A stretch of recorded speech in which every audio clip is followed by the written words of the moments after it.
ॐ सहनाववतु सहनौ भुनक्तु सह वीर्यं करवावहै तेजस्विनावधीतमस्तु मा विद्विषावहै।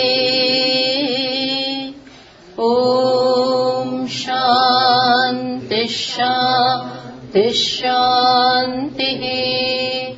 श्रुतिस्मृतिपुराणानाम् आलयं करुणालयं नमामि भगवत्पादं शङ्करं लोकशङ्करम्।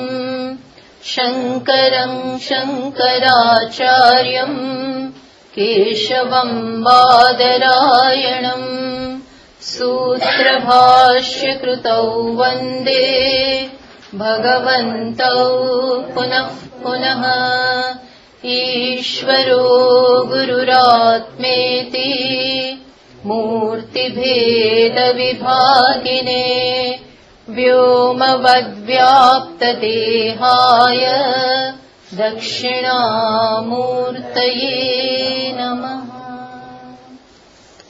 गुकारस्त्वन्धकारो वै ऋकारस्तन्निवर्तकः अन्धकारनिरोधित्वात् गुरुरित्यभिधीयते।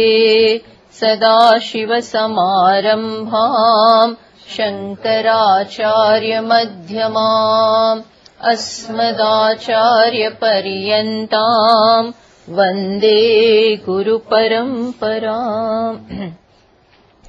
कर्तुराज्ञया प्राप्यते फलम्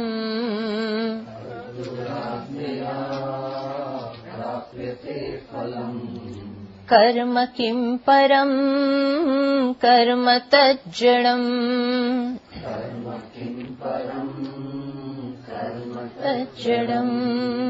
कृतिमहो दधो पतनकारणम्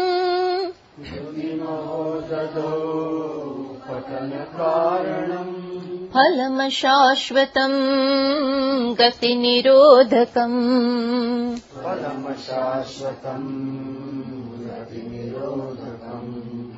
ईश्वरार्पितम् नेच्छया कृतम्।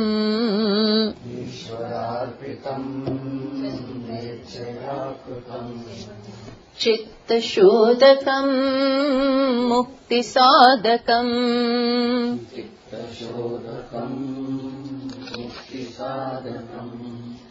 कायवाङ्मनः कार्यमुत्तमम्।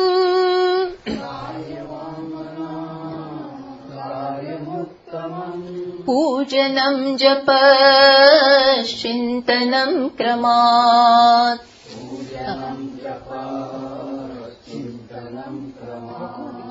जगत ईषदे युक्तसेवनम्।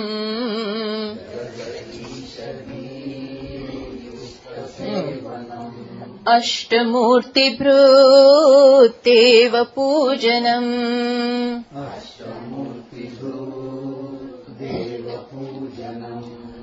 उत्तमस्तवादुच्चमन्दतः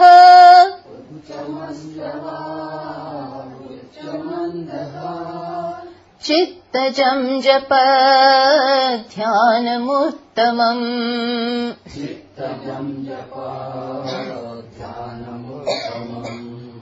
आज्यधारया स्रोतसा समम्।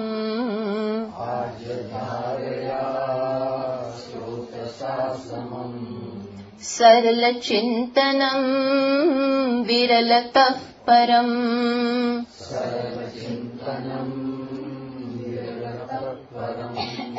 भेदभावनात् सोऽहमित्यसौ।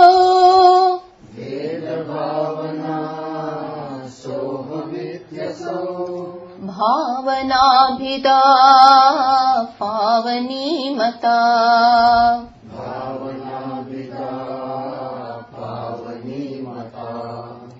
भाव शून्य सद्भाव सुस्थिति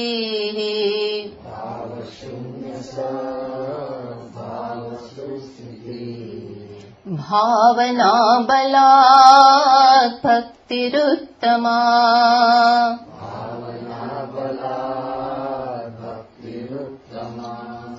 हृत्स्थले मनः स्वस्थता क्रिया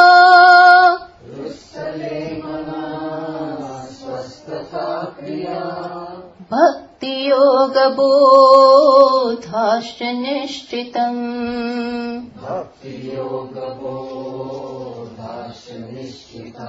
So yesterday we had discussion about puja at the level of body, then oral thing, Vang puja, and Manaha, Dhyanam.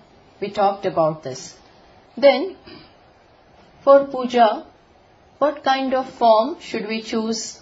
Then the author said, Jagata Ishadhi Yukta Sevanam Ashtamurti Brut Deva Pujanam. You take the form of the entire creation, which is made of 8 components. So, you can take this form and look upon the entire creation itself as Ishvara and do puja of this. This is the big or vast puja room in which you are worshipping all the elements or everything. The entire creation is worshipped as Ishvara. Then the author talked about the oral worship performed at the level of speech. In 3 manners it can be done: loud chanting, or the chanting sort of, which is murmur, or chanting carried out in the mind. In the mind, the mantra or the chant which you have taken goes on slowly, but your mind is there. So Chittajam Japa. Respectively, the later one is superior to the earlier one. Krama. So that is how one proceeds. It is not going to happen that straight away you are ready for the Chittajam Japa. You have to train your mind. And in a sitting also, to be able to meditate, I would suggest that in the beginning, initially, we do some puja. Puja need not be very elaborate also. Just lighting the lamp, placing some flowers, putting that incense, something, So your mind is filled up by the environment or the sattvikta which you have created. And then, little bit, you do some archana, place some flowers, Achyutaya Namaha, Anantaya Namaha, Govindaya Namaha, something, whichever your devata is, you do this and then do some chanting also. That can be mantra or some stava also, Purusha Sukta, Rudram, whatever you like, do that. So let it fill up your mind. The direct consequence of japa or this kind of chanting is, you will experience that immediately mind becomes quiet. And when that right atmosphere is created, then you can sit and meditate. So this would be the ideal way. Otherwise, if you straight away start to meditate, then in all likelihood you are going to sleep. You are going to doze off. Unless, of course, you have trained your mind in this manner. Otherwise, this is the best way to proceed. You need not spend hours together in puja or hours in chanting. Just 10 minutes, another 10 minutes for loud chanting, and then slowly glide into the Chittajam Japa. Then, in this also, the author said that rather than distracted meditation, what is best? Ajya Dharaya Saralataha Param. The meditation which flows like the flow of ghee or the flow of the water, this is better. It may be better, but the idea is that we should be able to do it. It may be best also, but we should be ready for it. Gradually, all this will also happen. And then, what kind of bhavana should we maintain? So, author is very, very clear that rather than validating duality, which we have born with, which we are born with, we have not had to work for it. From the time we are born, we take this world to be different, people to be different, Ishvara to be different. This is already there, that I am a jiva, I am separate from others, and I am inferior, dina, hina, etc. This is already there.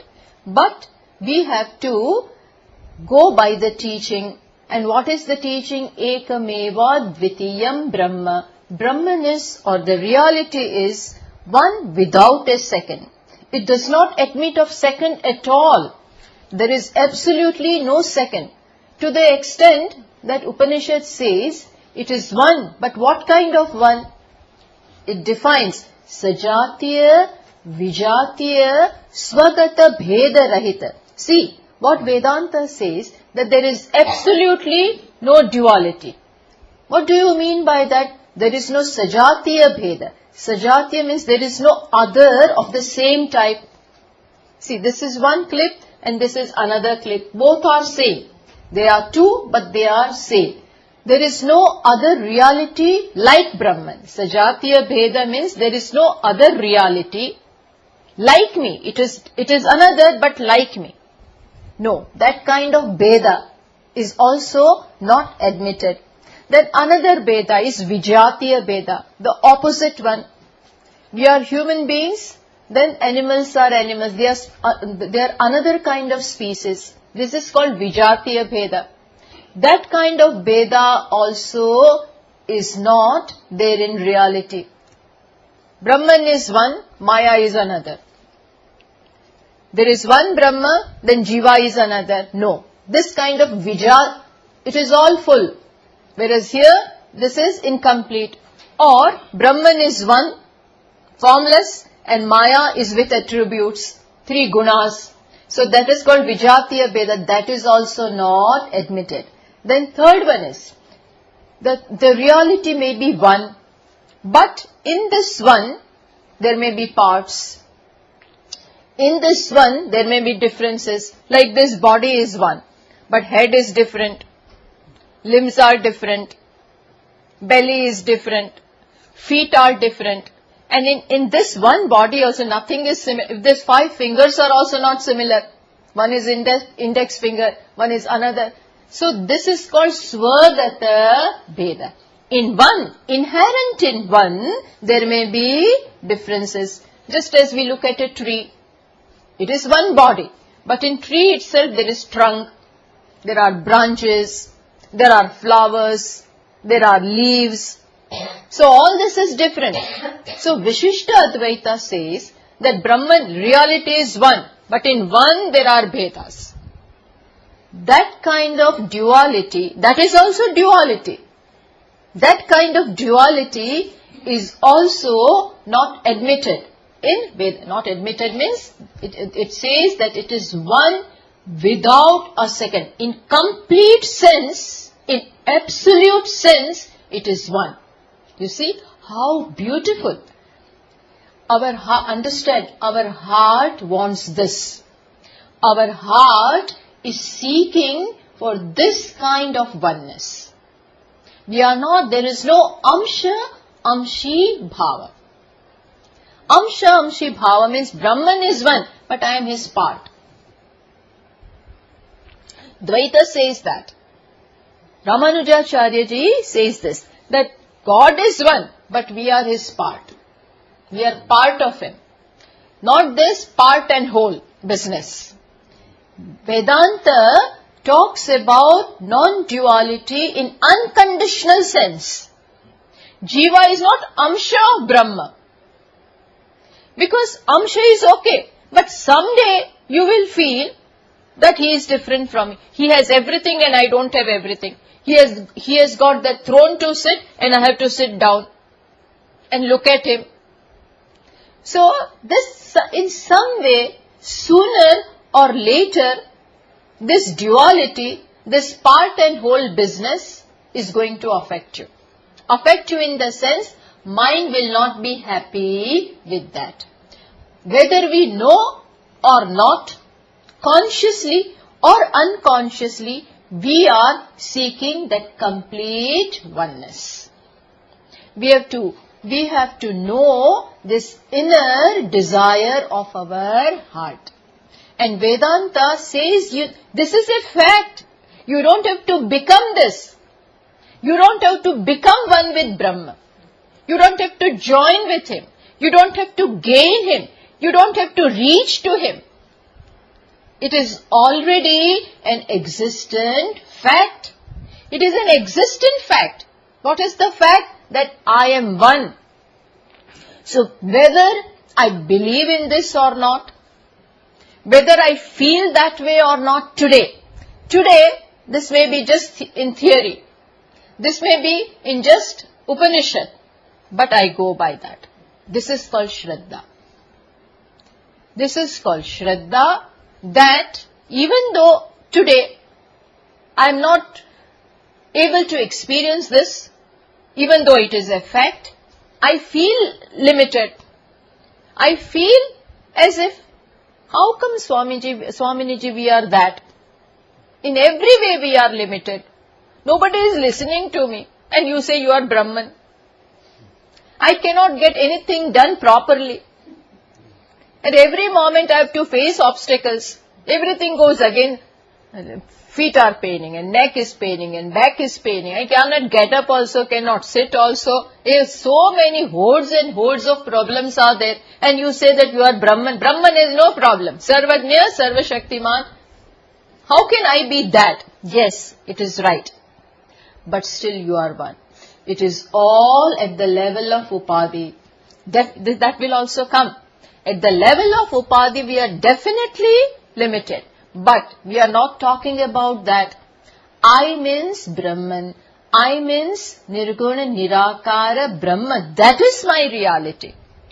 And at that level we are same. So begin with this. Even though my mind revolts against that. But I educate my mind. This is learning. This is sadhana. And this is abhyasa.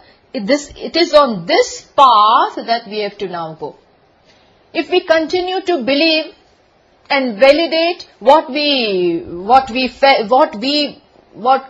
kind of ideas we had entertained before, then what are we learning? So our life should reflect, our mind should reflect that we are going on the path of Soham. We are going on the path of Ekam Eva Advitiyam. What are we wedded to in life? Are we wedded to duality? That we were always, and still the life of becoming continues. I'm different from what I want. This is duality. This is becoming. This is samsara. Samsara is samyak sarati asmin iti samsaraha. You very well move in that. Samyak sarati iti samsara. That is samsara. When the sought is different from you. When the goal is different from you. When what you want is different from you. That itself is big tension. That itself is a source of conflict. You can never rest at peace when what you like, what you love, what you want is away from you. There is always an attempt to bridge that gap. Is it not so? We are always in the process of eradicating the distance between me and what I want. You can see this in all relationships. You can see in all our pursuits of life. What are we constantly doing? Trying to become one with that. Trying to remove. So, knowingly or unknowingly, we are working for that oneness. Except that we don't know how to do it. But we are trying to do that. So, author says, don't begin with that. You begin with Abhida Bhavana. With which Bhavana, still knowledge is not there. You have not become a Mahatma to know that Vasudeva Sarvam. That you still don't know. But in words, Parokshataya you know. Parokshataya means in theory, in words you know. And you believe in that. You have Shraddha in that.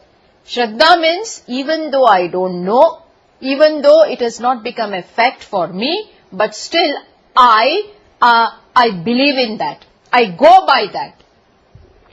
This is called Shraddha in Shastra, Shraddha in Guru Vakya. Shastrasya Guru Vakyasya Shraddha. In the Vakya of the Shastra as well as in the Vakya of the Guru, which is nothing but epitome of Shastra for me. So I surrender my intellect, which is at the moment wedded to duality. At the moment it has its own ahankara. This I deliberately suspend and live by non-duality. This is Abhida. This is very sanctifying. You are on the right track. You know, as they say, you are on the elevator. Now it will move. Now you don't have to do anything. Only thing is, you have to hold on steadfastly to that Abhida Bhavana. Hold on to that. Fake it and make it, as Pujya Swami did. Even though I do not love somebody, but I like you. I like you. I like you. Every day you go and offer a flower. Then one day you will begin to like him. And that person will, hey, where is that flower? Which you were, means by doing it constantly, one day it will become a reality, abhyas. And not just for the sake of doing, with all your being, with all your intentions, Abhida Bhavana. That is going to work. So, author talked. Then, in the 9th verse, we have already chanted, Bhava, how should you do this? So, Maharshi Ji is saying, Bhava Shunya Sat, Sat Bhava Sustitihi. Bhava Shunya.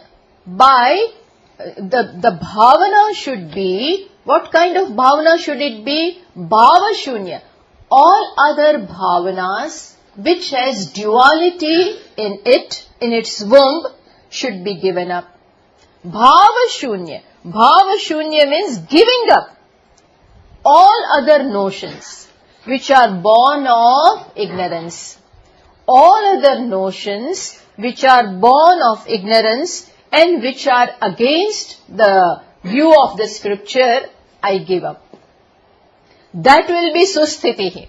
That will be strong, that will be a strong pillar or foundation of non-duality. So you follow? You give up all other bhavana, all other notions. What kind of notions? That I am a doer, that I am a thinker, that I have a separate identity. I am someone who is other than the reality. I have to become God. I have to unite with Him. The seeker sought distance is there. It need not be God only. We feel separated from many things. You remove all this. Give up all the notions which have come because of identification with this body, mind, intellect complex. There is that in our life. We unknowingly or out of habit, even after knowing, we identify with this personality. We identify. Identify means I look upon myself based on this body, mind, intellects, complex. I judge myself based upon what the body is, what are the qualities of this personality. If the body is 5 feet something, then I am also that much. I am black, white, this, that, etc. With I, automatically the attributes of the personality are joined. And then I think I am so and so. I am is okay, but I am so and so. I am such and such. What is that such and such? Attributes of the body come into that I. So Maharshi Ji says, no, bhava shunya. Give up all these other notions. Bhava shunya. And that will be sustitihi. That will be strong foundation. only that, bhava shunya sad bhava, that will be because of the force of that bhavana. What the force of which bhavana? The force of this non-duality, which you are now nurturing, which you are now constantly wedded to. The sajatiya pravaha, the flow of thought is now what? Is now of non-duality, is now on the path of Vedanta. Shruti matas tarkonu sandiyata. You take the side of Shruti. Now if you have to take somebody's side, whose side you should take? You should be partial to whom? To Shruti, to Guru. And not to what? Not to my intellect. No, but my opinion. Give up your opinion now. See, we are not subduing the individuality. In this case, because individual mind has its own notions, has its own judgments, now I don't go by that. It's a big thing.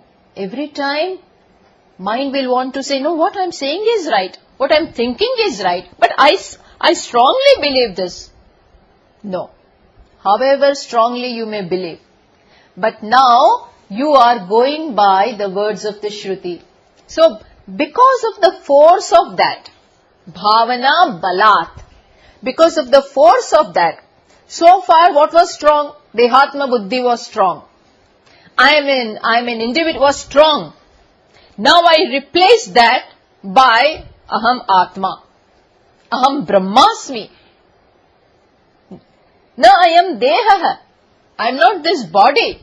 I am Brahman. I am limitless. I am infinite. This should be replaced. We have to do this is to be done. We have to replace the dehatma buddhi. We have to replace the identification which we had so far by now identifying with Brahman. You may ask, but I am already Brahman. That is a fact, but are you feeling that way? So you strongly identify with that. How should it be done? By always entertaining the bhavana that saha aham. I am that. I am that. But then in that case, then where will be my devotion? My devotion doesn't remain. Then how long? Then after, if I have this kind of bhavana, then I cannot do puja. Because puja is done of the other one. Yes, you are right. But now, this is coming in the next verse. All your puja, all your vangat puja, everything has culminated in this understanding of non-duality. It is now delivering goods in the sense that you need not continue to remain a worshipper who is different from the worshipped. You began that way is all right. When you are worshipping, then you deliberately pray, O Ishvara, O Paramatma, today I feel separate from you. But I do this puja, I do this prayer so that you may please remove this. Even though I feel it now, I seek your grace wherein this gets removed. When we do puja, we chant this mantra. At the outset, we make it very clear to Bhagavan. What? Deho devalaya proktaha, jivo devas sanatanaha. Tyajet ajnana nirmalyam soham bhavena pujayet. What do we say? Soham bhavena pujayet. With the bhavana of soham, I do this puja. How beautiful. I am doing this puja. I am calling you. I am offering you this, that, so many things. But with which bhavana? I am you. Understand? With which bhavana? I am you and you are me. I don't want to keep up this distance. I am not going to now nurture this difference. Just as that iceberg, even though it is in water, even though it is in the ocean. But what does it say? I am different. I'm iceberg. As long as it remains that iceberg, it is different from water. Even though non-separate from water, even though non-separate from ocean, it is still different. Why? Because it holds on. I'm someone different. So, we think that we will be something in life only if we hold on to the individuality. Oh, I know something more. I have studied all the Upanishads, Brahma Sutra, Bhagavad Gita, Prasthanatrayi. I have so many degrees, such and such, this, that, etc. But in all this, that limited I is there. Swamiji says, then the person gets a different kind of ego. Spiritual snob. Then different kind of ego. In every field it can come. If you are not careful, I am a big tapasvi. I am a knowledgeable person. I has nothing to do with all these other things. I is free from all this. No gunas. However great they may be. However great. Nothing in I. I is totally free of everything. So, this bhavana you maintain constantly. Bhagavan says, sarveshu kaleshu. Need not be only at the time of meditation. Understand, to be able to have this for 45 minutes, our 23 hours should be filled with this bhavana. It is not possible that for 23 hours we entertain the bhavana of duality, and then it is possible that for 45 minutes I will be able to be in Brahman. It's impossible. Our life should be such, our lifestyle, our thoughts, everything should be such that we can meditate. Not meditate, but that it is true to Brahman, true to what I am trying to know. My life should not be antagonistic to what I want to know. Devo bhutva devam yajeta. Devo bhutva. Become that at the level of mind, at the level of your understanding. Become that means be I'm Brahman, not away from it. And then worship Him. Then think of Him. You follow what I am saying? It is this way. So Bhagavad says this is because of the force of this, Maharshi ji says this is bhakti uttama. This is best bhakti. Imagine. Bhakti, which is the best bhakti? Where there is non-duality. See, Maharshi ji says bhakti, yes, but which is the uttama bhakti? The most exalted bhakti, where there is no duality. See, this is what Lord Krishna says. On one hand he says bhakti is best, but which bhakti? Bhakti which has its roots in non-duality. In Gita also, when he talks about, he says, Chaturvida bhajante mam. Four kinds of meritorious people, Punyashali Atmas, they worship me. Which are those four? Artho Jignasudhartharthi Jnani cha Bharatarshava. One is Artha, who worships me only when he is in distress. When he is in distress, he remembers me. Another one is Artharthi. When he wants something. When he wants something, he knows, that much he knows, that my enterprise will be successful only when I keep Bhagwan as partner. When I take Bhagwan's help, this much intelligence he has, So he keeps Bhagwan with him. I'll give you some commission, don't worry. Some commission, if I earn this much, 1% will be yours. But that kind of bhakta he has. That is Artharthi bhakta. Third one is now Jignasu. Jignasu means now he wants to know. I don't want anything from you. I've had enough. You have been giving and giving and giving. Now I want to know the one who is giving. The one who has been giving me all his life, I want to know him. Now the relationship changes. Now it changes. Now this is a different bhakta. He wants to know. Bhagavan says all these are great. Udaraha sarva eva ete. All of them are great and I love them. It's not that I don't like Artha and I like Artharthi better and I like Jignasu still. No pakshapata. But who is the best? Whom do I really love? See, Bhagavan also says, Priyo hi gnani notyartham. Aham sachamama. One who is most dear to me is Gnani. I am dear to him and he is dear to me. This is complete relationship. Relationship should not be one-sided. It should be both the ways. Not one-sided. I love him but he doesn't love me. Or he loves me but I do not love. Then there is no fulfillment. It has to be total thing. Bhagavan says, I love him and he loves me. I love him. See, Bhagavan also talks about loving even when there is non-duality. So what it means is, Bhagavan says, oh, udaraha sarva eva ete, gnani tu atma eva me matam. Gnani is my atma only.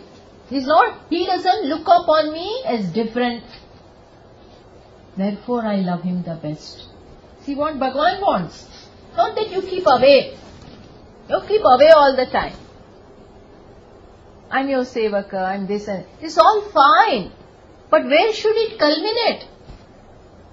Where should it culminate? In reality. What is the reality? Oneness. Complete oneness. It is a fact. By keeping the distance, you are really not in the fact. You are really entertaining ignorance. Confirming ignorance, which you are already born with. You follow? So, even Bhashyakara says, Swaswarupanusandanam bhakti reva gariyasi. Swaswarupanusandanam. People say, that Bhagavan Bhashyakara is not a bhakta. He is greatest of bhakta. Bhakta doesn't means you are away from Bhagavan. Not that kind of bhakta. This is parabhakti. Parabhakti, supreme devotion. In supreme devotion, in parabhakti, there is no distance. Hanumanji also says, Hanumanji, the greatest sevaka of Bhagavan. What does he say? At the level of body, I am definitely different from you. But at the level of Atma, I am you. Can you imagine Hanumanji, who is always ready, I am ready to do anything. Rama kaja karibe atur. He is all eager to do anything. He just sits like this, His position is this way. Why? So that he can get up immediately. And then do what? Whatever Sri Rama wants him to do. Not that it takes time for him to get up and then do. No. The position is taken in the posture is such, immediately I am do. But in the heart of his hearts, he knows at the level of personality, I am your sevaka. No doubt about it. But I am you.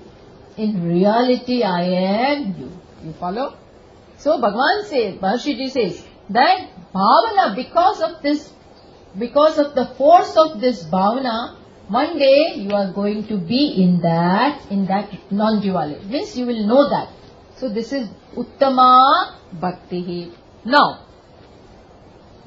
Bhagavan says that all the means have served their purpose. When this happens, all the means, whichever means you took up, were for this purpose. For what purpose? But we have already read, but still.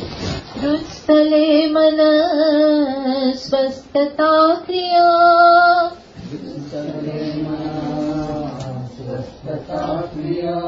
Bhakti yoga bodhashcha nishchitam.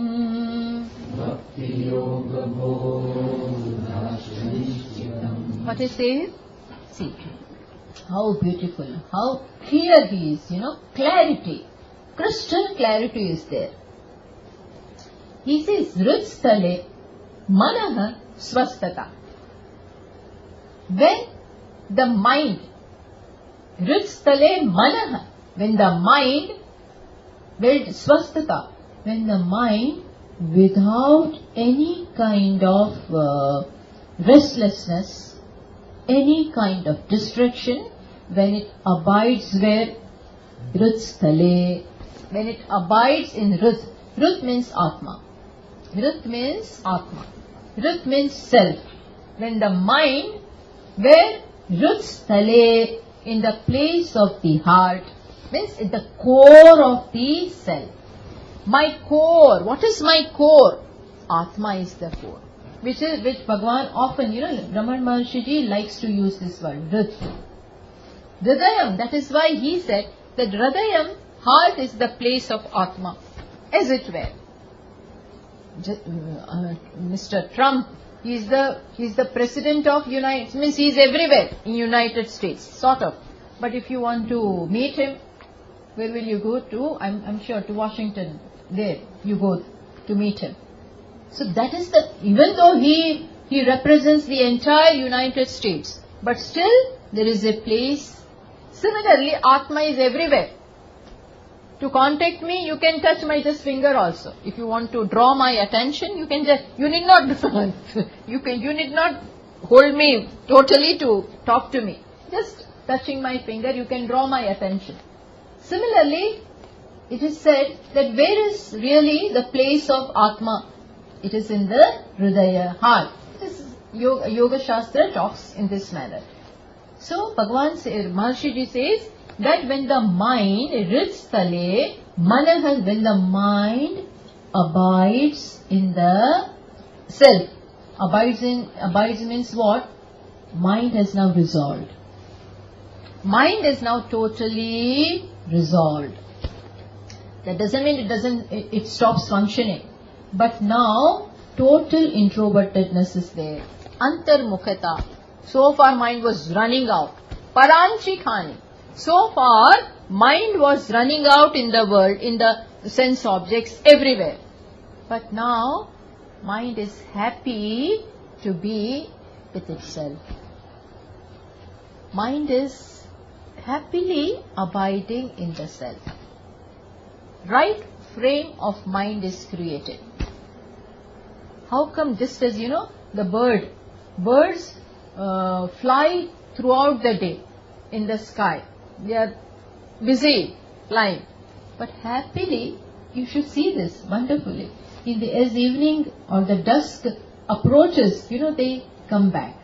Happily, they come back to their nest. It is not by force, but they are happy to come back. Because it is this place where they will find repose.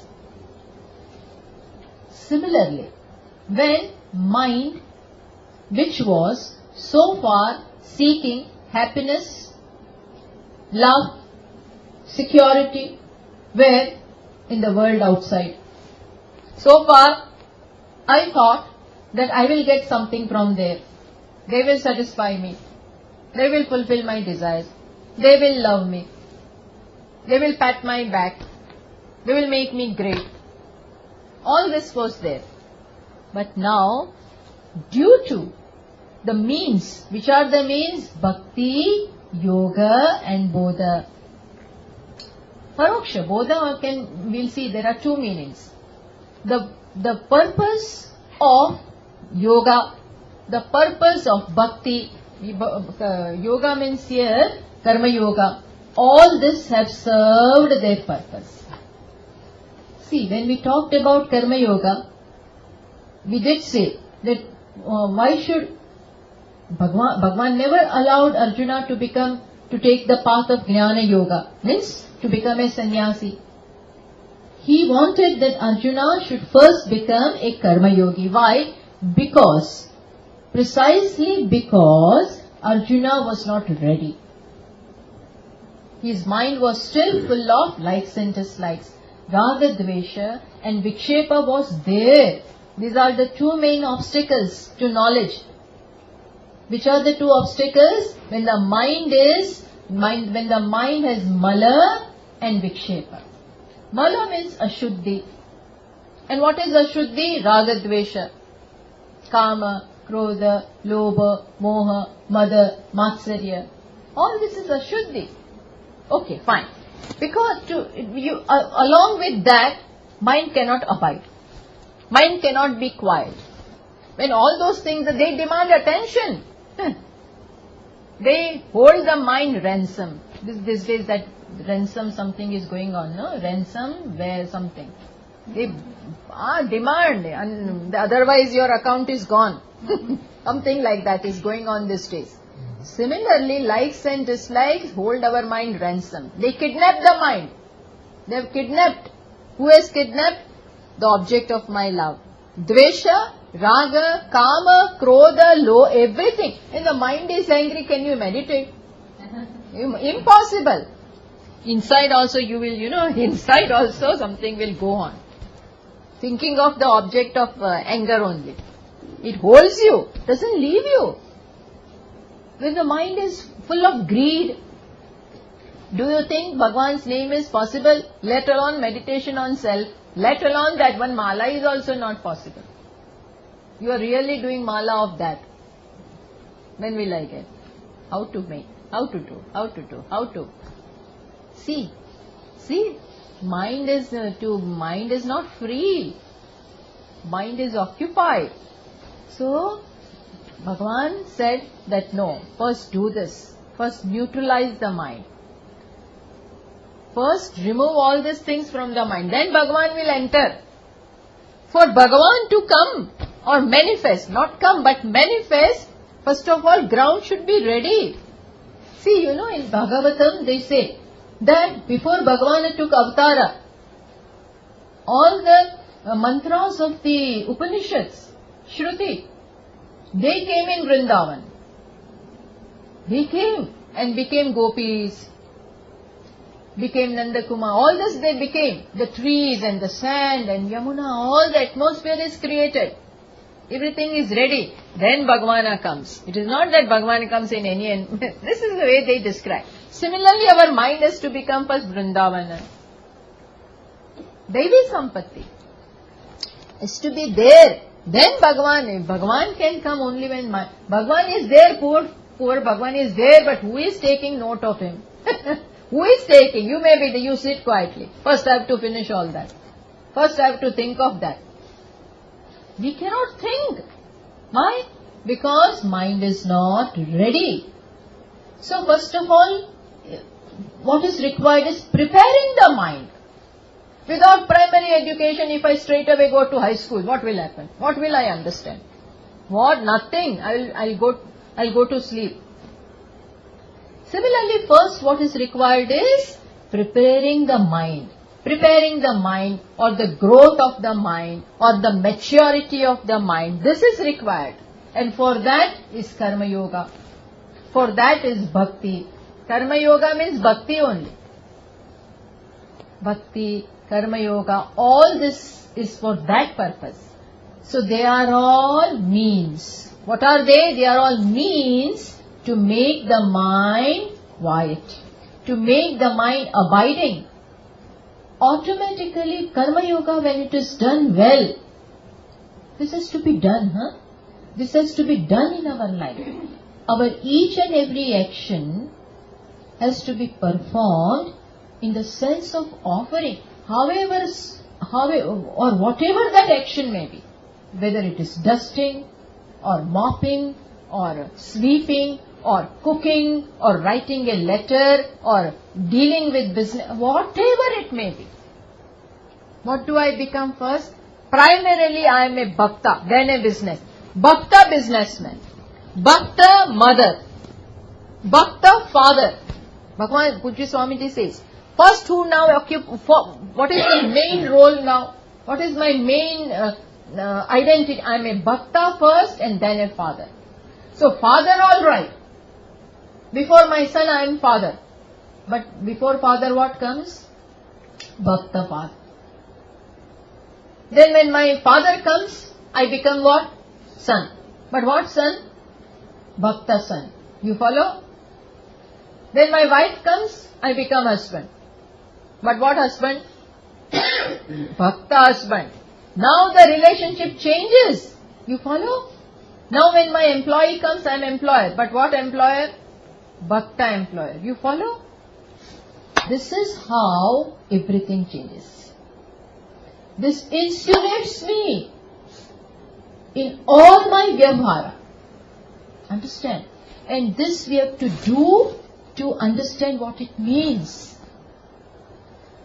So now, previously I was employer and then bhakta only in puja room. Only for 1 hour I was puja. Great bhakta.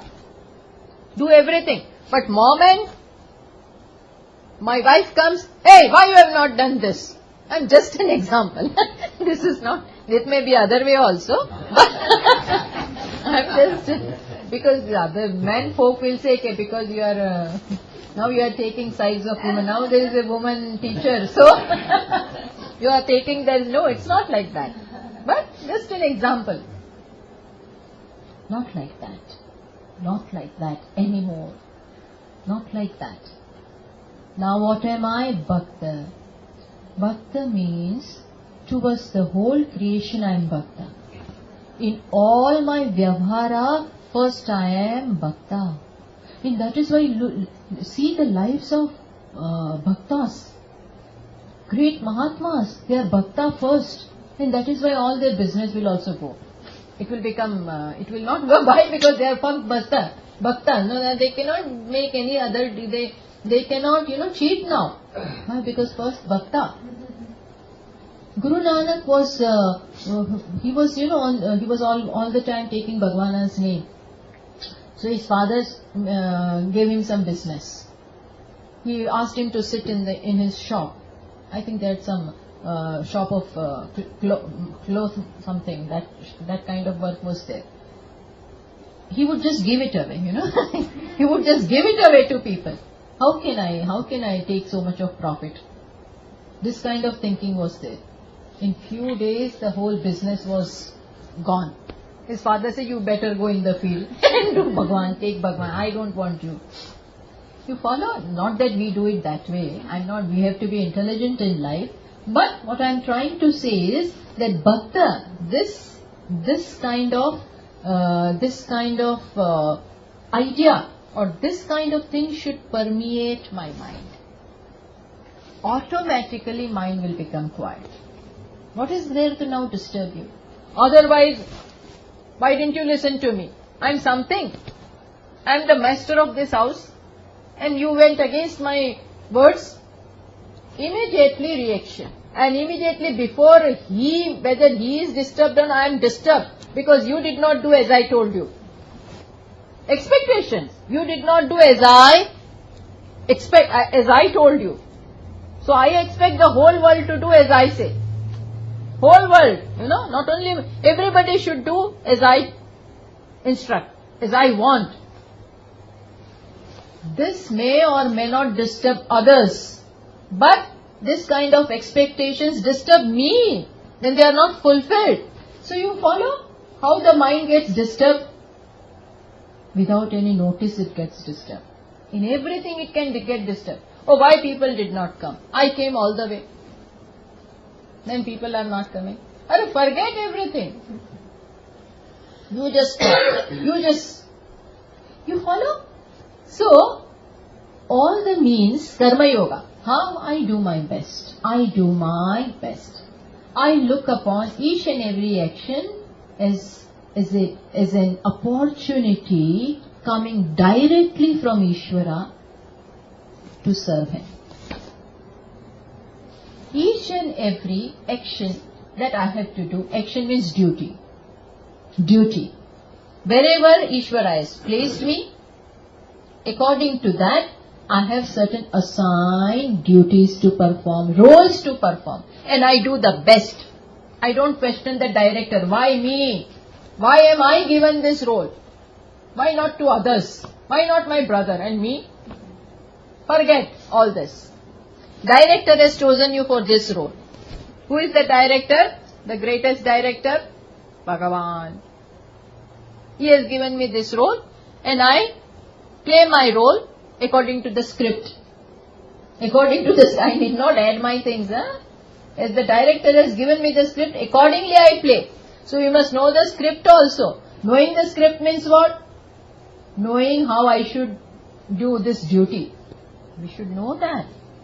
So when this is done, what I mean to say, when this way I live a life of karma yoga, I be a bhakta, then the purpose is served. What is the purpose? Quietening of the, not silencing, not allowing it to sleep, but mind without any reaction. Mind is now without any kind of complaints, without any kind of expectations. Whatever Hari says, whatever he does in my life, it is fine. That is for my benefit. Deep Shraddha of that type. When this is there, you need not have, then all the means, all the malas you do, all the patha you do, everything has served its purpose. It is finished. It has done its work. When now mind is abiding happily in the self. Happily it abides. Now you are ready for knowledge. Even that doesn't mean that when that happens, then I will listen. Not till then. No. You can keep on listening. But that Shravanam will bear its fruits now. When will it bear its fruits? When the mind abides in this manner. When the mind is non-reacting. When the mind is happy to be with itself. Not always going out. Abiding. Virutstale manaha swastata. This is what? Bhakti yoga bodhaha nishtitam. This is what Shruti says. Scriptures believe. What do they believe? This is the confirmed view of all the scriptures. What is the confirmed view? That all this means have served their purpose. You may be doing tapasya, you may be doing anything. Everything has served its purpose. You may be going for pilgrimage. Everything has done its work. Now, Shamaha Kar, Bhagavan said in Bhagavad Gita, 6th chapter, Aru Rukshoho Munehe, one who wishes to mount the horse of yoga, for them Karma Yoga is the means, Bhakti is the means. But when that is done means what? When do I know that it is done? When do I know that now I am a yogi, yuktaha? When the mind abides. You are quiet. Quiet when you are happy with yourself. Not quiet when I'm quiet but moodless. All the time moodless. When you are moodless, then you cannot do anything. You don't like to do anything. Not that kind of tamas. That is tamas. Yeah, that is tamas, huh? You may be quiet but tamas. Tamas has overtaken you. That is also you may be quiet. I don't feel like doing anything these days. And I don't feel like doing anything. That is a sign of tamas, not of sattva. Sattva and tamas look similar. They look similar. But there is a very big gap, very big difference. So Bhagavan says, mind has to become sattvic. Only when the mind is sattvic, then it abides. And then only it can know. Only sattvic mind can know. Sattvat sanjayate jnanam. Sattvat. When the mind is sattvic, then jnana will happen. Jnana will manifest. So this is what is said. But, now a question arises. But I cannot do any of these things. Or rather, where is our this thing? Sorry, I disturbed you. We have this controls me, you know. We have time up to 8:30, no? Then? Okay. Then if you give me some freedom, then. You have to leave by what, 9 o'clock? Okay. So they both have to leave. 9, no? 8:45, shall we? Huh? 8:45? Huh. So. Is that okay, Master? Huh? Yeah. Okay. So, supposing, see, Shruti has place for everyone. Oh, you cannot do this, means you are dismissed. No, nothing like that. Shruti is mother. There is means for each and everyone.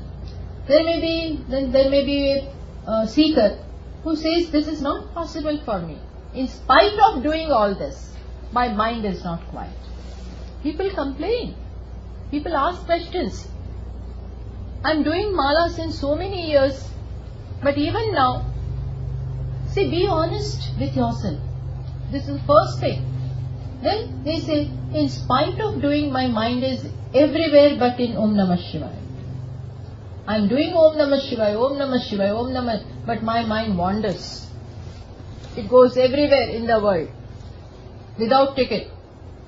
No ticket, no passport, nothing is required. Otherwise you think, no, nothing is required for the mind.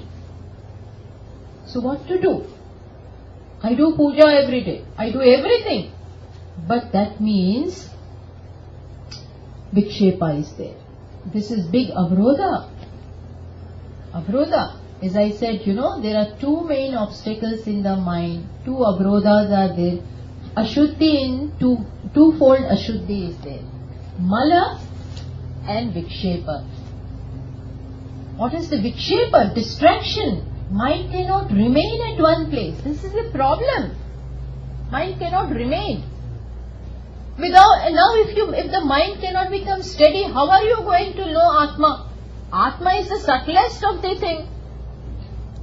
And mind is not able to steady itself. How is it ever going to visualize or know that which is formless, which is attributeless? For this, see, according to the object of knowledge, my mind also should become like that. Atma is subtle, so mind also has to be subtle.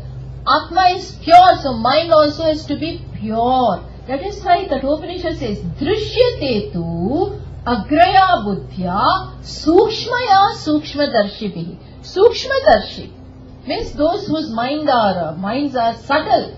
They come to know mind, or they come to know Atma with the help of which kind of mind? Agra buddhi and sukshma buddhi. Agra and sukshmata. Single pointed and steady. Otherwise, if you cannot hold the mind at one place, how are you going to know? Just as when Dronacharya ji, all these Pandavas and Kauravas, all of them are his students, disciples. And one day he gave them a task that taking a test, you have to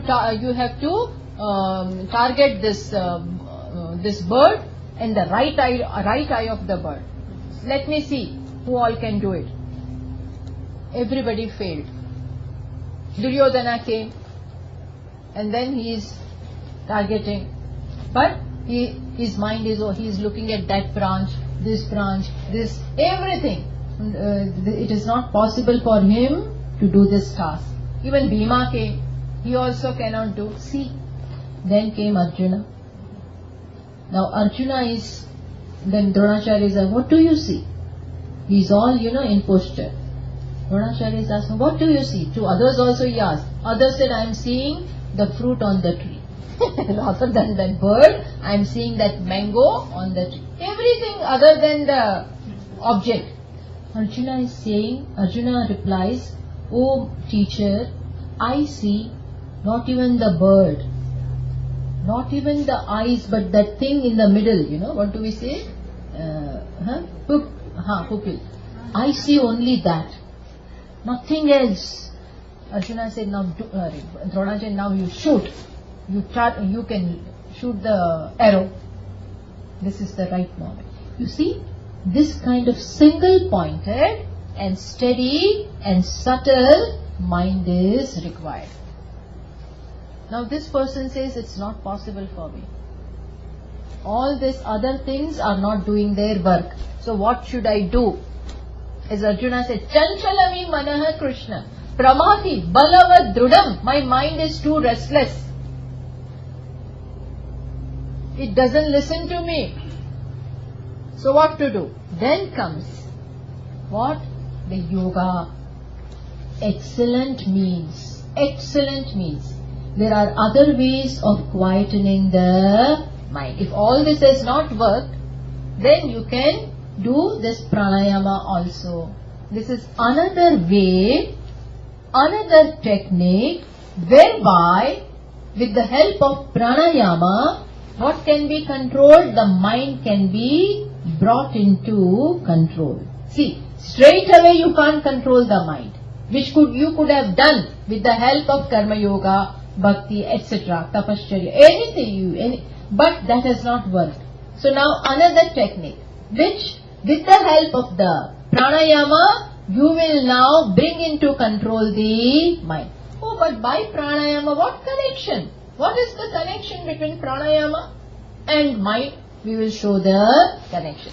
So now now the mind the seeker is not able to work with the mind or quieten the mind by the means which are so far discussed.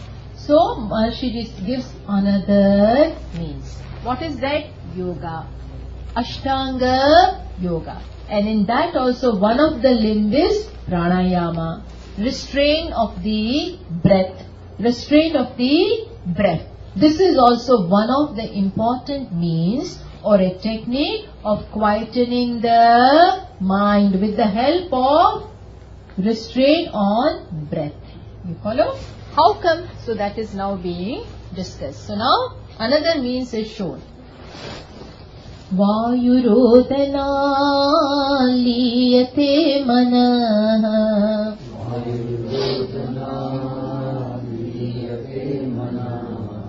Jala pakshivat roda sadhanam.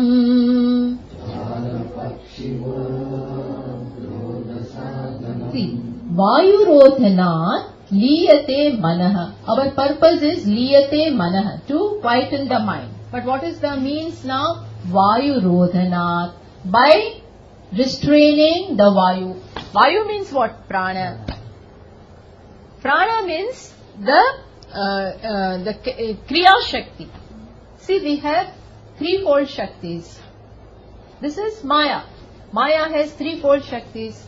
Ichha Shakti, Jnana Shakti and Kriya Shakti. Ichha Shakti and Jnana Shakti goes in Sattva. And Kriya Shakti is Rajas. It goes in Prana. So Bhagavan says, or Maharshi Ji says, those other things for controlling the mind has not worked. For bringing about the right frame of mind, the other means have not worked. So now we adopt another means. What? Restraint of prana. Ayama. Prana, ayama. Ayama means restraining. You control the breath by deliberate breathing. By deliberate breathing. Otherwise, if we are not trained this way, the breathing has altogether opposite rhythm. Actually, they say that when you are breathing, then the diaphragm should come out. And when the breath is taken, when breath is out, that time the stomach goes in. That is the right way. But instead of if we give attention to that, we find that it is all working in the wrong way.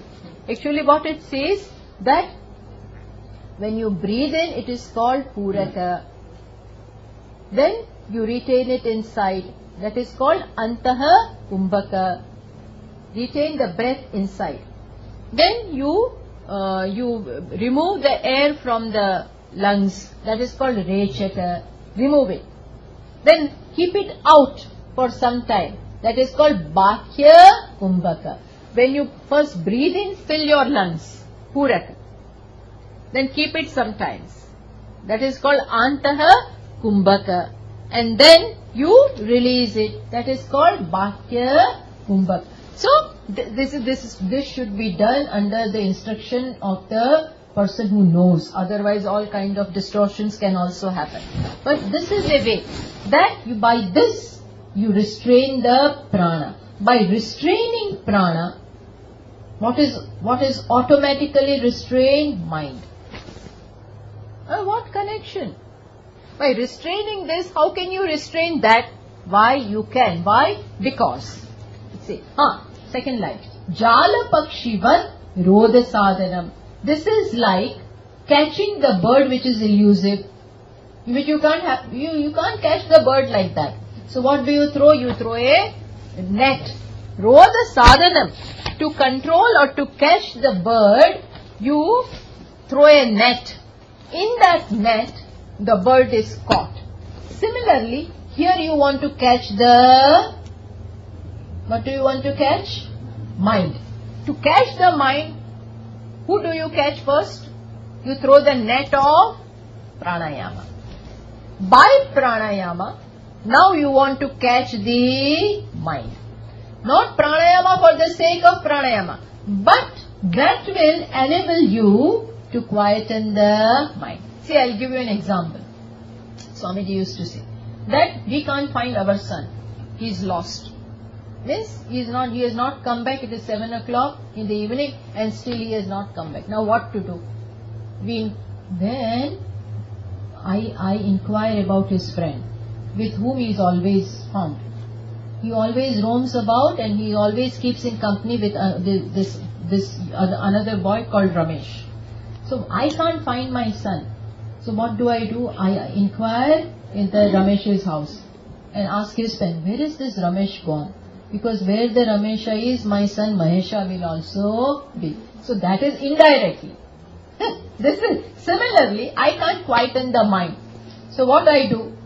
I catch hold of prana, which is in the place of Ramesh, to catch Mahesh.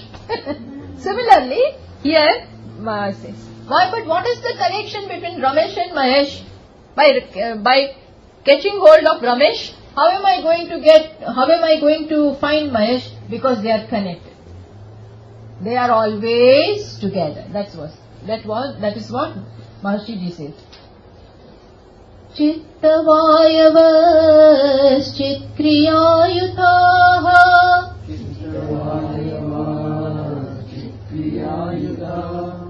Shakayodvai Shakti Mulaka.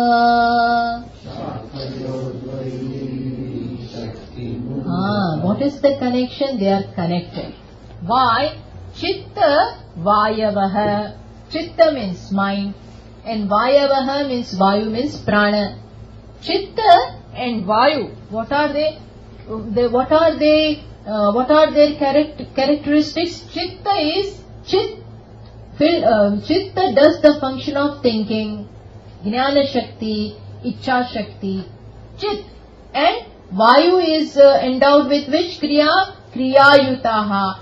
Action or Kriya is in Vayu, means in this breathing, Prana Shakti, and thinking and willing and knowing is in the Chit Kriya. One is the attribute of the mind and another is the attribute of prana. We have two things.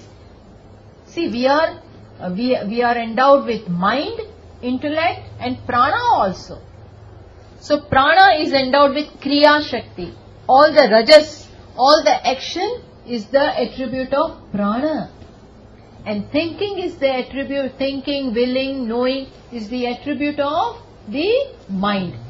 But both of them are connected. How are they connected? Then Bhagavan says, Maharshi, Shakayoho Dvai. These are the two branches. Which two branches?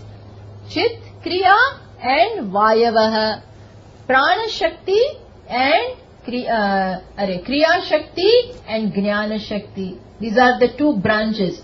Where do they come from? Where do they stem from? Then he says, Shakti Mulaka. They are from the main Shakti. Which is that Shakti? Where are they stemming from? Maya. Maya is the main Shakti. Mother of all Shakti. From the Maya, one Shakti is Kriya, another Shakti is Jnana. You follow? One is knowing, Ichcha Shakti, Kriya, Ichcha and Jnana Shakti goes in mind. Ichcha and Jnana. And Kriya goes in prana. Follow? See, first we desire. And then desire itself is not enough. What should you do? You have to get, I want a tea. By thinking of tea will not come.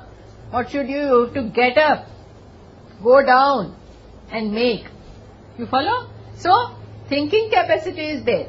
Willing capacity is there. But at the same time, Bhagavan has given this prana. So that you go. So that you can do. You follow? So, but both this stem from one trunk, from one mula. What is that? Maya. Maya Shakti goes one way as mind and another as prana. So, you can't catch hold of what? It is impossible for you to catch hold of which Shakti? Which Shakti? Mind you can't hold of. You can't catch the mind. You can't catch means you can't quieten the mind. So, what is the technique given here? You take hold of this. See, when we can't, the fruit, mango tree is on that branch. You are jumping and jumping, you can't get hold of it. So what you do? You pull the branch near that. One is like this and other one is like this. You can't catch hold of this. Your height, a small person like me, whose height is, so you can't catch. Then what do? You catch hold of this. You pull this, automatically that other will also come down. You follow? You are not interested in this for itself. You are pulling this to catch hold of that. Similarly, what yoga does, Ashtanga Yoga, Patanjali ji has given us this brilliant way that you pull the prana so that you can catch hold of mind. What Vedanta does is, what does Vedanta do? Straight away tries to catch hold of mind. Straight away. By Karma Yoga. By Bhakti. Bhakti does the same thing. What does Bhakti do? Mind is quieted.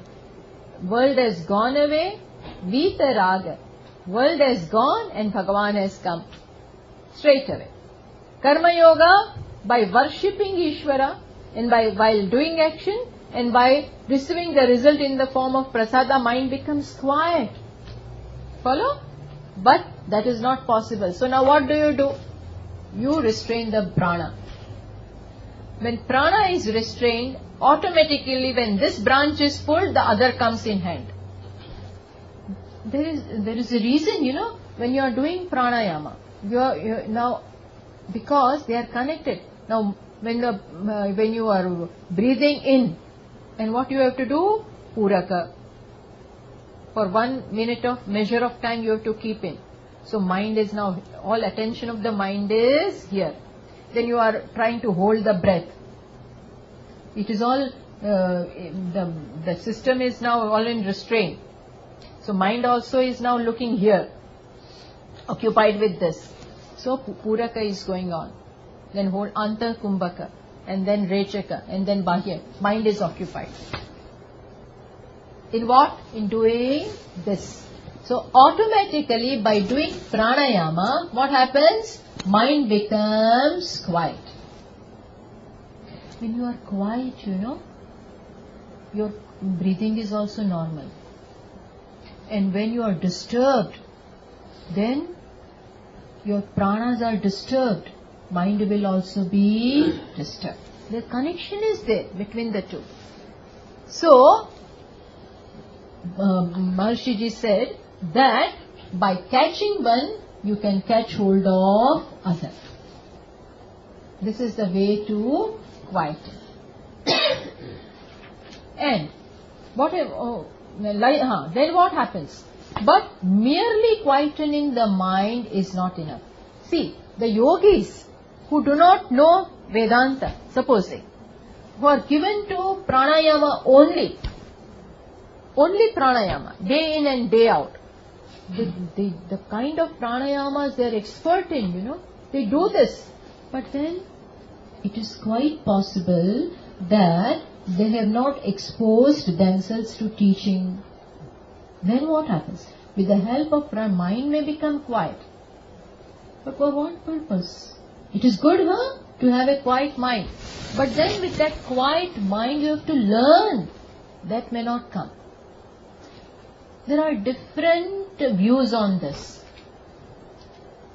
Some yogis tend to entertain the notion that when you quieten the mind, Atma will manifest. When you quieten the mind, Atma will become manifest. Because they think that today Atma is covered by thoughts of the mind. Because of the thoughts of the mind, the self is covered. If you think like this, then what happens? You want to quieten the thoughts so that Atma can be uncovered. You follow what I am saying? So if that understand, now we will come to that in the evening class, that Atma is not covered by anything. Thoughts in no way can cover Atma, because thoughts are Atma. That we will see. That's a very subtle discussion coming in the evening. But yogis try to quieten the mind. So now Maharshi says that what happens as a result of this, mind can become quiet in two ways. Which way? See. Laya vinashane uphayarodhane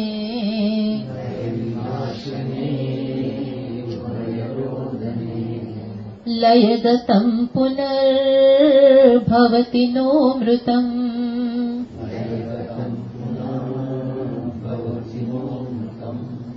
Pranabandhana lina manasam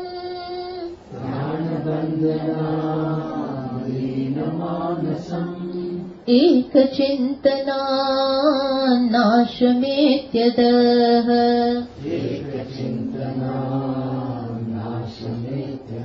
So, laya vinashane ubhaya rodhane.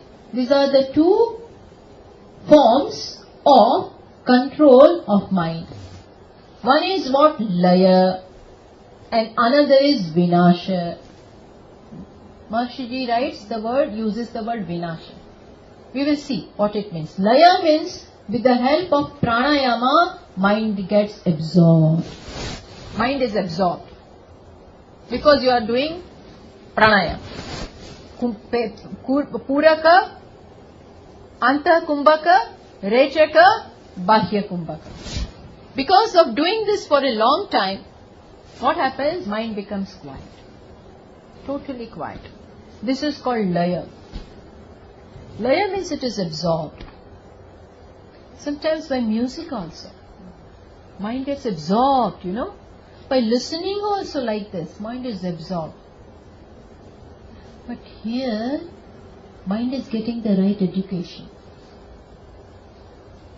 But it is quite possible that if the knowledge is not there, then mind may become quiet. But quietude is not the same as knowledge. You follow? Mind has become quiet. But that doesn't mean it is enlightened. Every quiet mind is not enlightened. You follow? With pranayama, Maharshi says, you can quieten the mind. Mind is now quiet. It is the best way to sleep. But if it is not enlightened, then what happens? If the mind is uninformed, then what happens? When it wakes up from this, when you stop doing pranayama, the force of pranayama is gone now, then again mind becomes the original mind. Original mind means the same mind is there. So Swamiji says, quiet idiot. He's idiot he remains. But what quiet idiot? He uses a very nice way of saying it. He says, he is quiet, but what idiot he is? Quiet idiot. Formerly he was restless idiot. But now he is quiet idiot he remains. Which means that mind was temporarily made quiet. But that doesn't give anything to the mind, remains what it is. Ignorance is still there. So that is not, so he says, laya gatam punaha bhavati. If it has been absorbed, moment the force of pranayama is over, again it comes back with full force. Sometimes after meditation one is more angry. Just a way of putting it. You are more, because now you enjoyed quietude and now you have to face life. So you are on the contrary not ready for it. So Maharshi says, laya gatam punaha bhavati. Punaha bhavati means when it arises the same. The mind comes back with the full force as it was earlier. Whereas, which is the other one? vinashane. Vinashane means when the mind is destroyed. The word is used destroyed. Vinasha means destruction. But the meaning is enlightenment.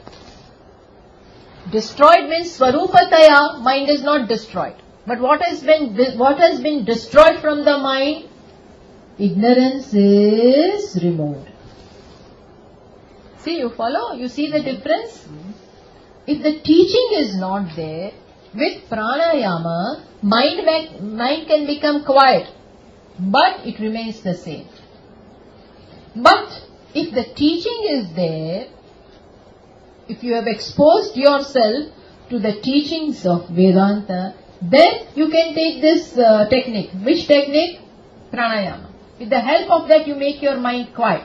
But with the words of the teacher, with the exposure to the teaching, what will mind become? Vinasha. Vinasha means what is destroyed from the mind?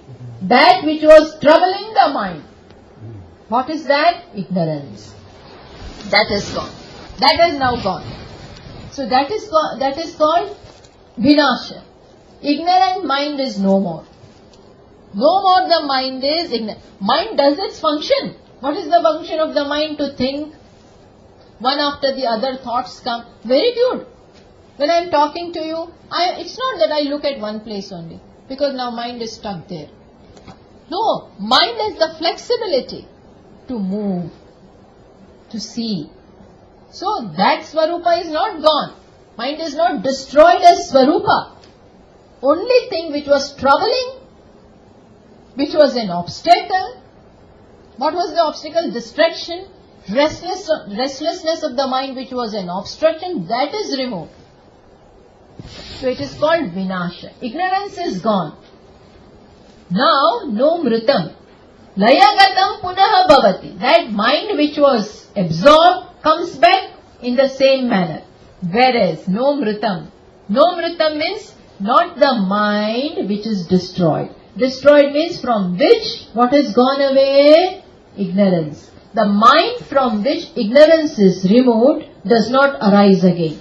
Does not arise again. Na mritam means the mind which is destroyed does not come back. Does not come back doesn't mean that mind is now gone. Oh, how will I function now? Mind is not there. No, mind remains as an organ or as a faculty, it remains.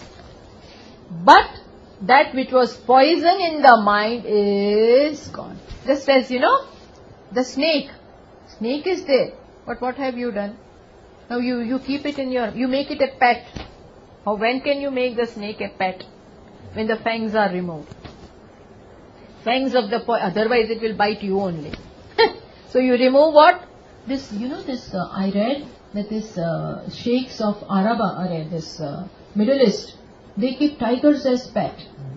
But then what they do, they remove all the nails and teeth and everything, poor thing. Man can be most cruel. Man is the most cruel person. Cruel animal, really. They remove all that and then they keep it in the drawing room. What can that poor tiger do? Then they go out and show in the car, jeep, that I am with a tiger. But poor fellow is he cannot do anything to you. Similarly, what is removed from the mind? Ignorance. We are not that cruel. We are removing merely ignorance. So Maharshi says, Layagatam punaha bhavati. That which is that was merely absorbed comes back. But not which? Vinasha. From mind from which the ignorance is removed, that ignorance doesn't stage a comeback. You follow? Ignorance doesn't stage a comeback. Once gone, gone forever. Not like you have to pursue it, of course. But once I'm Brahman, it remains at the back of your mind. You may not be able to live up to that. But slowly, much surely, if you work upon it, that will become a fact. That is what is said. Okay, we'll just... We have read the verse, no?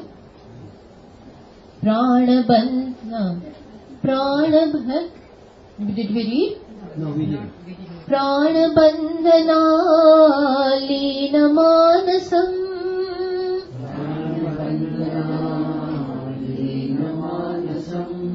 एकचिन्तनात् नाशमेत्यदः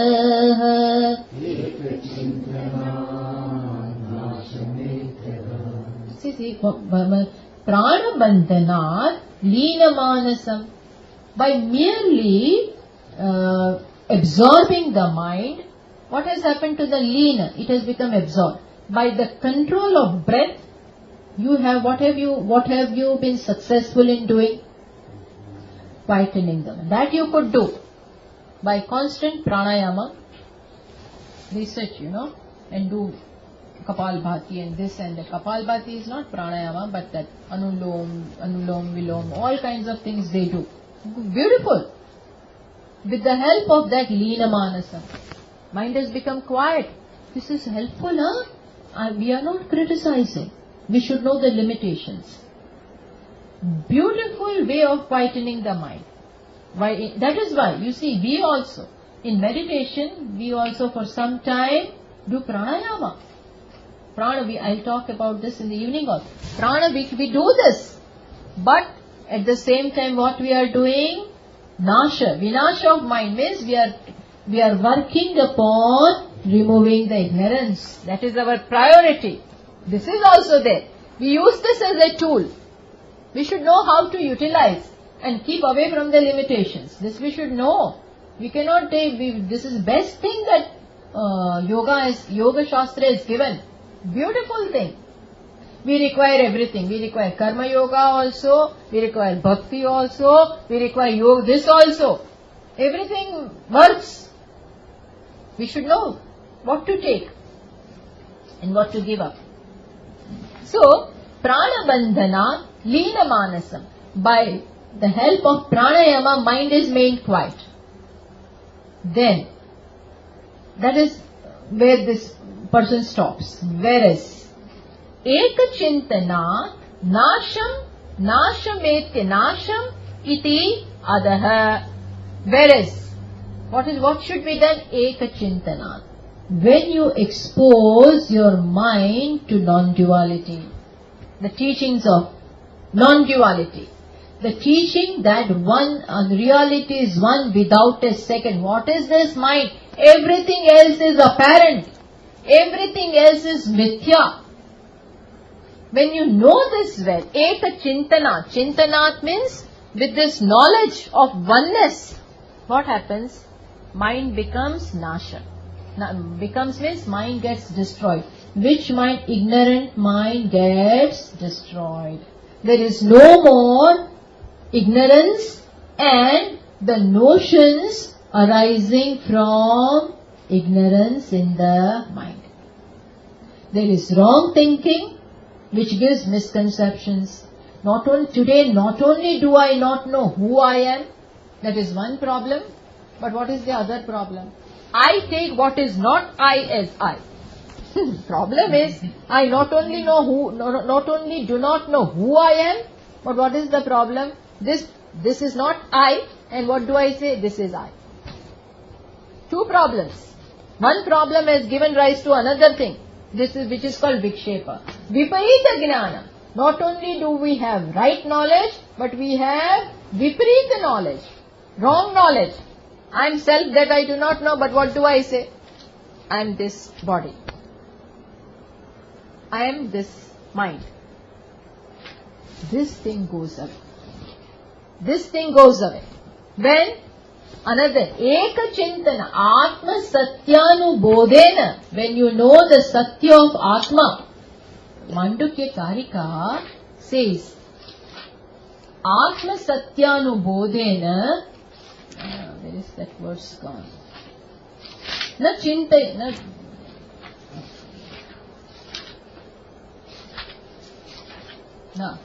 na sankalpayate yada. See, Atma Satya Anubodhena, by knowing the reality of Atma. There is only one reality. And the truth of everything is Atma. The truth of Jiva, the truth of Jagata, the truth of Ishvara, everything is what? Atma. Self.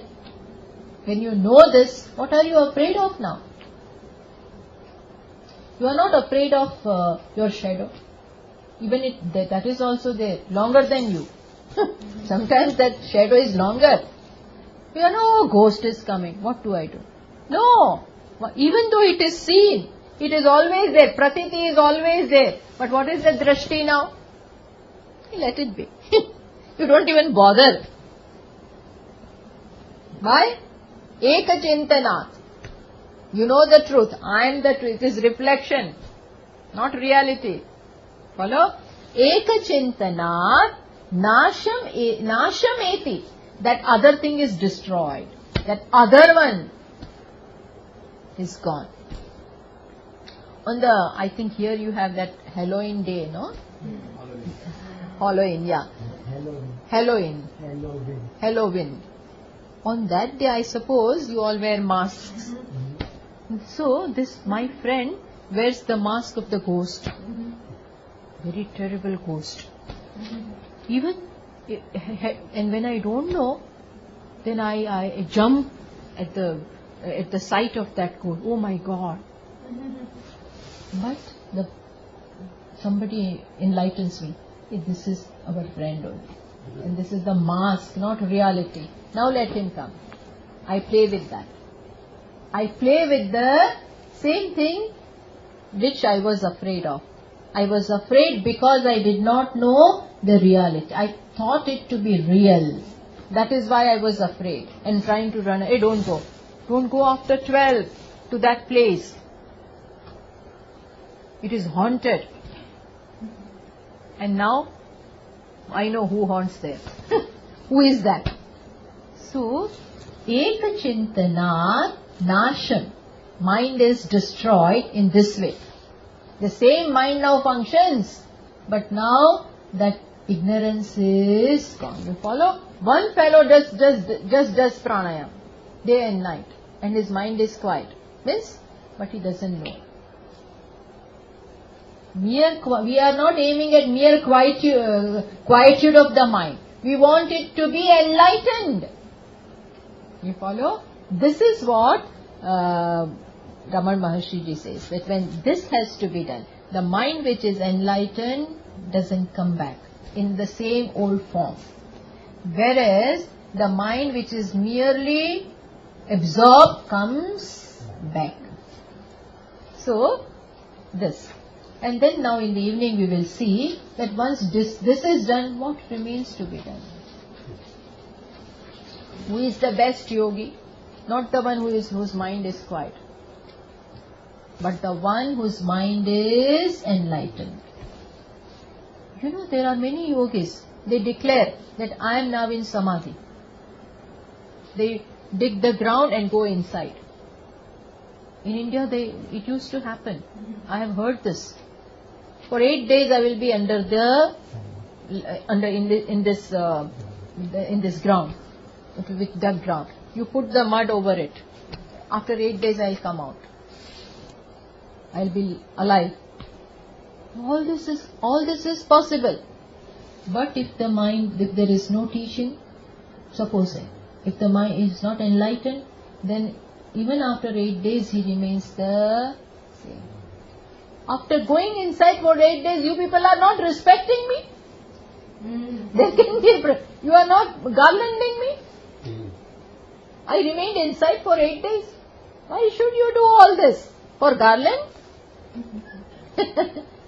For receiving you with Purna Kumbha? For going inside? No, that is not the purpose. This is what Bhagavan is saying. That mere quietude, laya is not what we want. What do we want? Laya, quietude is definitely desirable. But it should be instructed. Teaching has to be there. Then and then mind will be enlightened. Okay? So this. Om Purnamataః Purnamidam Purnat Purnamudachyate Purnasya Purnamadaya Purnameva Vashishyate.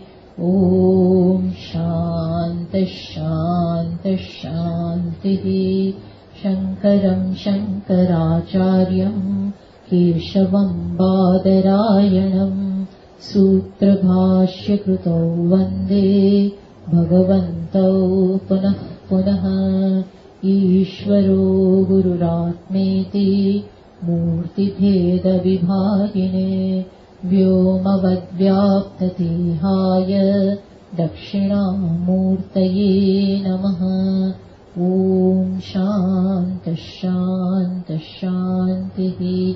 हरिः ॐ श्रीगुरुभ्यो नमः। हरिः ॐ।